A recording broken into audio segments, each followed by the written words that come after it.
ചേട്ടാ അയ്യോ എടി ആണ്ടവൻ ദേവി വിളിക്കുന്നു. എടി നീ അങ്ങോട്ടൊന്ന് ചെന്നേ. ആഹാ, എന്നെയാണോ അവൻ ചേട്ടാന്ന് വിളിക്കുന്നേ? നിങ്ങളെ കാണാൻ വന്നായിരിക്കും. എടി അവൻ എന്തിനാണ് എന്നെ കാണാൻ വരുന്നത്? നിങ്ങൾ എന്നത്തിനാ നീ ഇങ്ങനെ പേടിക്കുന്നേ? ചേട്ടോ ഓ എടി നീ അങ്ങോട്ടൊന്ന് ഏറ്റ് ചെല്ലടി, അല്ലെങ്കിൽ അവൻ ഇങ്ങോട്ട് കയറി വരുന്നേ. ഞാനാണോ സണ്ണിച്ചേട്ടൻ? ഓ ഒരു കാര്യം പറഞ്ഞാൽ കേൾക്കത്തില്ല.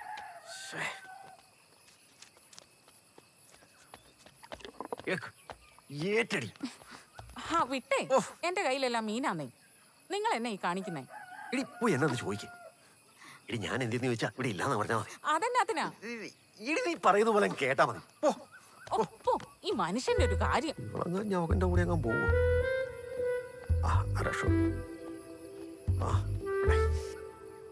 ആ രാജേഷേ. ആ ചേച്ചി, ഞാൻ കുറെ നേരമായിട്ട് വിളിക്കായിരുന്നു, ആരും കണ്ടുമില്ല. ആ ഞാൻ ഇച്ചിരി മീൻ വെട്ടുമായിരുന്നേ. എന്നായിരുന്നു രാജേഷേ? സണ്ണിച്ചേട്ടനല്ലേ ചേച്ചി? പുള്ളി ഇല്ലായിരുന്നല്ലോ, റബ്ബർ കട പോയതാന്ന് തോന്നുന്നു. ഇപ്പൊ പുള്ളി ഇവിടെ നിൽക്കുന്നുണ്ടായിരുന്നല്ലോ, ഞാനും ഉണ്ടായിരുന്നാലും. അതിലെങ്ങും പോയി കണ്ടതുമില്ലല്ലോ ചേച്ചി.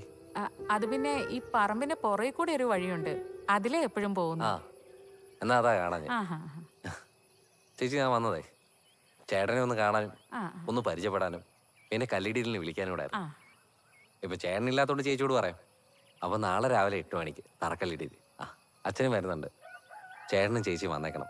ശരി. വൈകിട്ടാകുമ്പോ ചേട്ടൻ ഇവിടെ ഉണ്ടാവല്ലോ എന്ന് ഓർത്താ വന്നേ. ചേട്ടൻ വന്നായിരുന്നേ ഒന്ന് പറഞ്ഞിട്ട് പോയായിരുന്നു. ഇപ്പഴാണ് വരോ ചേച്ചി? ഓ ഇല്ല രാജേഷേ, ആളിപ്പോ വരുമെന്ന് തോന്നുന്നില്ല. വരുമ്പോ ഞാൻ പറഞ്ഞേക്കാം. എന്നാ പിന്നെ പൊക്കട്ടെ ചേച്ചി, പണി നടക്കട്ടെ.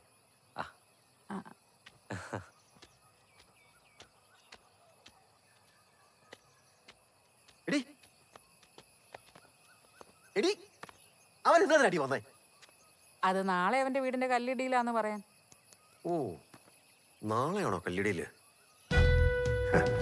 അപ്പൊ പണി തുടങ്ങാറായി.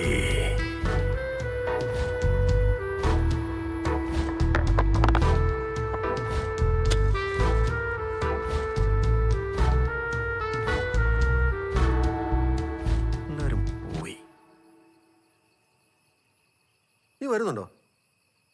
അതിന് ഞാൻ ഇനി എന്നത്തിനാ വരുന്നേ? തന്നെ അങ്ങ് പോയച്ചാ മതി. ഓ എന്നാ നീ വരണ്ട, വെറുതെ കുരിശും കൊണ്ട് കൊണ്ടായിട്ടില്ല.